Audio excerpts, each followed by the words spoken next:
En vrai, mec, j'ai trop hâte des sports co au JO de Paris. Là, ça peut être énorme parce qu'en volley, en basket, en hand, on est super bon. On peut avoir plein de médailles d'or, je Et pense. puis cette année, surtout, on peut la gagner en rugby à 7. Ah ouais, c'est vrai, le rugby à 7 aussi. Ouais, parce qu'il y a Antoine Dupont qui est venu de l'équipe cette année. Bah Je pense oui. qu'on peut aller chercher le titre. Ah, c'est surtout pour ça.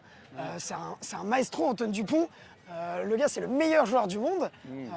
Il arrive dans une équipe de France 7. Voilà, il a changé les mentalités de tout le monde. La fédération, les clubs, les joueurs autour de lui. Tout le monde se dit qu'ils peuvent aller la chercher. Ouais, mais comment ça se fait qu'il est passé du rugby à 15 au rugby à 7, Antoine Dupont? Il en avait marre du 15 de France de ne pas gagner la Coupe du Monde. Il s'est dit, je vais aller faire un titre olympique à Paris. Non, mais Antoine Dupont, c'est quelqu'un qui ne se fixe pas de limite. C'est vraiment le meilleur joueur du monde. Certains disent qu'il peut gagner Roland-Garros. C'est pour dire à quel point il est fort, il domine. Et donc il s'est dit, bah, c'est juste un défi de plus pour moi.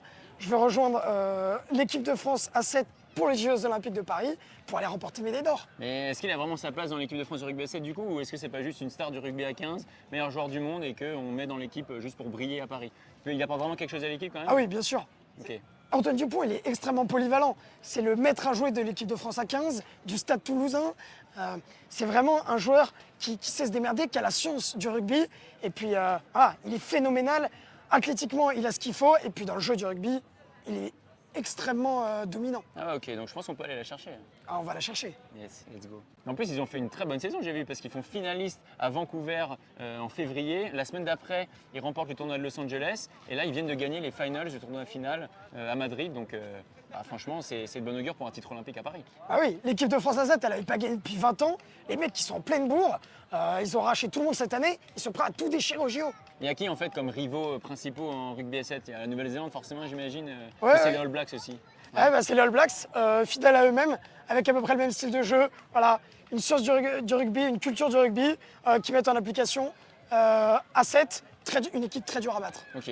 Il y a un peu d'autres équipes. Fidji, Oui. je crois, c'est assez particulier. Ils Oui. sont pas forcément forts à 15, mais à 7, ils ont cette culture. Et, ouais, les Fidji, ils ont vraiment, c'est un jeu qui leur correspond. C'est des athlètes voilà, qui courent très vite, très physique et qui savent alterner beaucoup de jeux de passe. Ouais, c'est une équipe sur qui il faut compter. Et puis l'Argentine, une équipe très rugueuse, difficile à battre, dure sur l'homme. Ouais, ça avait un peu dégénéré même. C'était en finale à Madrid, où à la fin, un peu baston général, parce qu'ils n'avaient pas apprécié, je pense, certaines décisions, mais on leur avait mis une leçon. Ah bah, Donc, si on les recroise, il n'y aura pas de il n'y question. aura pas de détails. On les a frustrés. Clairement, on les a frustrés. C'est une des meilleures nations du monde ces 5 dernières années. On est allé sur leur champ, on les a battus très fort. C'est marrant que ce soit le rugby à 7 plutôt que le rugby à 15, le JO. Bon, on sait que c'est pour pas refaire une Coupe du Monde qui a lieu déjà tous les 4 ans, qui a un gros engouement, mais pourquoi le rugby à 7? C'est plus intéressant? Ah bah oui, c'est un match beaucoup plus intense. C'est 2 fois 7 minutes, Ah oui, sur le rien à même voir. terrain que les joueurs à 15. C'est la cour de récré. C'est vraiment des sports très intenses, dans l'explosivité, beaucoup de jeux de course, et puis ensuite des passes après contact. Une fois que les joueurs sont plaqués, ils libèrent, et le jeu ne s'arrête jamais pendant voilà, 2 fois 7 minutes. Ok, on voit beaucoup plus de passes qu'au rugby à 15, où ça va plutôt être à chaque fois plaquage.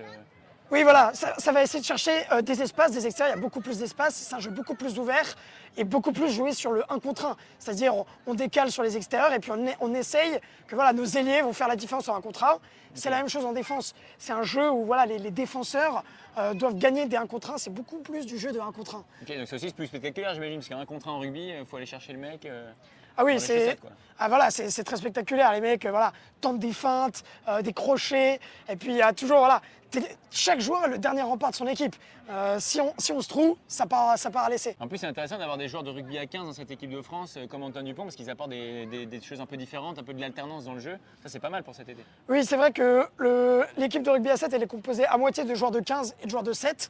Mais Antoine Dupont, il apporte vraiment cette science différente du rugby à 15. C'est-à-dire qu'il a tendance à les provoquer pour fixer les joueurs. Il apporte beaucoup d'alternance. Les équipes ne sont pas prêtes à défendre sur des joueurs qui ne jouent pas du tout pareil que d'habitude.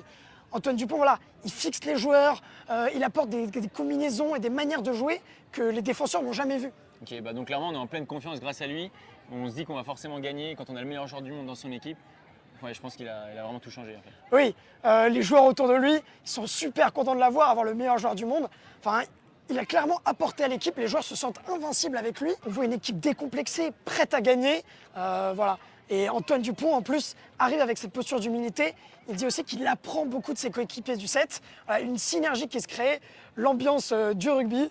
C'est vraiment voilà, le parachèvement cette fusion. Et à quel point ça joue un peu la confiance, les sensations d'invincibilité en rugby, c'est plus important peut-être que dans d'autres sports parce que c'est quand même assez rugueux, il faut vouloir y aller. Est-ce que sa confiance apportée apporte vraiment quelque chose? Déjà c'est un sport d'équipe, on connaît l'ambiance du rugby, c'est généralement des équipes très soudées. En fait, on ne gagne pas tout seul en rugby. On sent que voilà, au rugby à 7, c'est primordial pour leur confiance et c'est primordial sur le terrain. Par rapport à ça, on peut remercier les clubs de top 14 qui ont accepté de libérer leur joueur de rugby à 15 pour l'épreuve de rugby à 7 des JO de Paris. C'est vrai que ce n'est pas du tout le cas en foot notamment, où les clubs français finalement n'ont eu que faire du fait que c'était quasiment les seules Olympiades dans la vie de ces footballeurs-là à Paris. En rugby, on a vraiment vu une libération des joueurs pour les Jeux de Paris. Oui, clairement, c'est l'impulsion d'Antoine Dupont. Antoine Dupont a fait un objectif de carrière de remporter ces Olympiades à Paris. La fédération est directement allée parler au club pour leur dire est-ce que vous pouvez libérer vos joueurs cette année, même leur libérer du temps dans la saison pour qu'ils s'entraînent spécialement au 7 et qui créent cette synergie d'équipe. Donc tous les moyens ont été mis en œuvre par les clubs, la fédération et avec le chef de file Antoine Dupont pour gagner à Paris. Comment ça va se passer en poule? On a États-Unis, Fidji, Uruguay. Ce sera quoi? 3 victoires faciles pour passer en quart tranquille? Point de vigilance tout de même avec les Fidji, c'est une équipe reine de la discipline. On peut se permettre une défaite contre eux, mais pas plus que ça. Ok, bon, ça passera en quart, mais ensuite il y aura des équipes plus relevées, sûrement la Nouvelle-Zélande, Argentine, Irlande, Australie, des grosses équipes où il faut se méfier. Oui, surtout la Nouvelle-Zélande. Moi, je pense que c'est une équipe qu'on va forcément affronter en phase d'élimination directe. C'est l'enjeu pour moi de cette compétition. Une équipe très difficile à battre. Si on les bat, on ira au bout, selon moi. Du coup, en finale, l'Argentine, ça serait pas mal pour avoir la revanche de Madrid. On les avait déjà battus, à mon avis, on va leur redonner une leçon et être champion olympique. On est clairement rentré dans leur tête. On a pris l'ascendant psychologique au dernier tournoi à Madrid. La France ne se laissera jamais battre par cette équipe d'Argentine.